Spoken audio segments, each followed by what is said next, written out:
এদিকটা দেখা যায় পেঁয়াজ ছিলিয়ে রাখা হয়েছে, এদিকে রসুন, আর এইদিকে বাঁধাকপি, টমেটো, আলু, তো আরও আছে এইদিকে দেখা যাচ্ছে মাংস। তো এই সব কিছু কেটে কুটে রেডি করা হচ্ছে কেন জানেন? আসসালামু আলাইকুম। আজকের দিনটা রমজানের জন্য অনেক স্পেশাল, অনেক বরকতময়। এই রমজান মাস আমাদের জন্য রহমত, মাগফিরাত আর নাজাতের মাস, তাই অনেক কিছু লাগবে। এইদিকে মশলা বাটা হচ্ছে, জিরা বাটা, এইগুলো খিচুড়িতে দেওয়া হবে।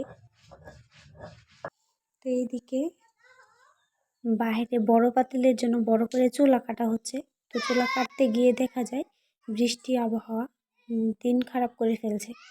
তো আকাশে মেঘ জমে গেছে, হয়তো বা বৃষ্টি আসবে। তো বৃষ্টি আসলে তো আর মাটিতে রান্না করা যাবে না বাইরে, তো সেই জন্য আবার রুমের মধ্যে চুলা কাটা হবে।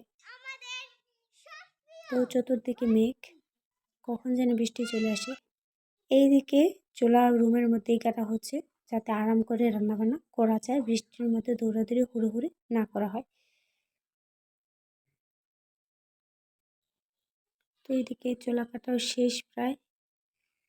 তো এখন এই যে বড় পাতিলে করে পানি সহ খিচুড়ির জন্য বসিয়ে দেওয়া হচ্ছে। এখন এগুলো চাল করে গরম করে নেওয়া হচ্ছে। তো এই রমজান মাসে একটা ছোট কাজও অনেক বড় সওয়াবের কারণ হয়ে যায়। তাই আজকের এই বিশেষ দিনে মনে হলো এমন কিছু করি যাতে আরো বেশি সওয়াব পাওয়া যায় আর মানুষও খুশি হয়। সেই ভাবনা থেকে সবাই মিলে ঠিক করলাম আজকে মসজিদে ইফতারির জন্য খিচুড়ি রান্না করে দেব। একসাথে অনেক মানুষ বসে ইফতার করবে, আল্লাহর জন্য দোয়া করবে। তো সকালে ঘুম থেকে উঠেই শুরু হলো রান্নার জন্য প্রস্তুতি। পেঁয়াজ কাটা, রসুন, আদা বাটা, চাল ডাল ধোয়া, সব কিছু একে একে রেডি করা। তারপর বড় পাতিলে বসিয়ে দেওয়া হলো খিচুড়ি, আর ধীরে ধীরে রান্নার কাজ এগিয়ে চললো। আস্তে আস্তে খিচুড়ির সুগন্ধ পুরো ঘর ভরে গেল।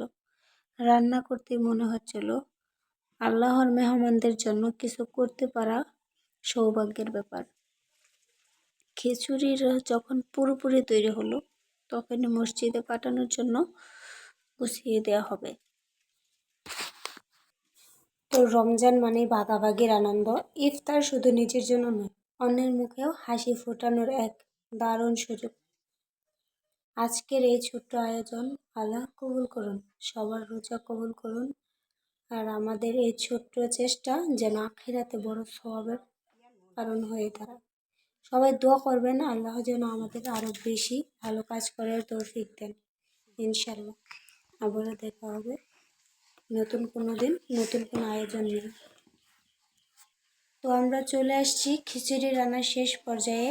খিচুড়ি ওইদিকে প্রায় হওয়া শেষ। তো এইদিকে লাস্ট অবধি বাগার দিয়ে দেবো খিচুড়িতে, একটু অনেক সুন্দর ঘ্রাণ আসার জন্য, খিচুড়িটা আরও দারুণ স্বাদ হওয়ার জন্য।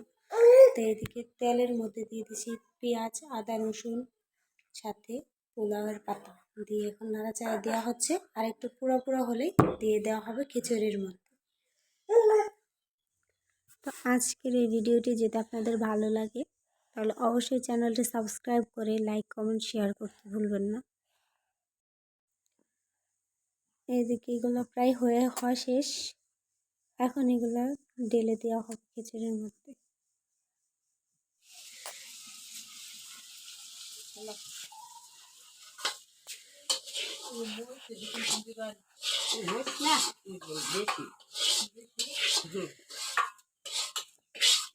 এই যে আমাদের স্পেশাল মাংস দিয়ে ভুনা খিচুড়ি একদম রেডি। এখন পাতিল থেকে নামিয়ে বড় বাটিতে ভরে মসজিদে নিয়ে যাবে ইফতারের জন্য। কি করস তোরা? লাইট দে তোকে। হ্যাঁ, লাইট দে তোকে।